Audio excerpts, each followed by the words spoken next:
अस्सलाम वालेकुम दोस्तों, मूसा जे बारे में बावल खान असद कुरैशी काफ़ी खोड़ सारा ॿिया अदाकार जी कमाल खान बख्शल अड़ा अदाकार जिन जो तव्हांखे बेसब्री से इंतज़ार है त ही कहिड़े ड्रामे में एंट्री हणी रहा आहिनि।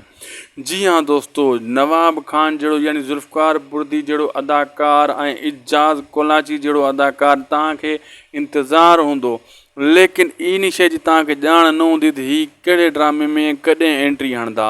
अॼु तव्हांजे लाइ वॾी अपडेट असां आंदी आहे दोस्तों। वरी महिनत करण खां पोइ ही अपडेट तव्हां ताईं पहुचाइण जी असां पूरी कोशिशि कई आहे, पूरी महिनत कई आहे। हल्दी बरसात में राब्ता कया आहिनि हेॾे होॾे, तॾहिं त ही अपडेट असां ताईं जेको आहे तयारु कईसीं ऐं तव्हां ताईं पुॼाइण जी कोशिशि कईसीं। हाणे तव्हांजो कमु आहे इन अपडेट खे सुकून सां ॿुधो ऐं वीडियो खे बि लाइक करे छॾियो, दोस्तनि ताईं बि शेयर करे छॾियो।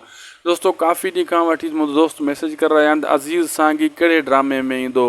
दोस्तों हुन जा हुया पाण में जहिड़ा मैटरनि सां जहिड़ा हली रहिया काफ़ी सालनि खां वठी, हाणे हुन जा मसइला अची घटि थिया आहिनि। तमामु जल्द अज़ीज़ सांगी जहिड़ो बहितरीनु अदाकार कंहिं न कंहिं ड्रामे में एंट्री हणंदो।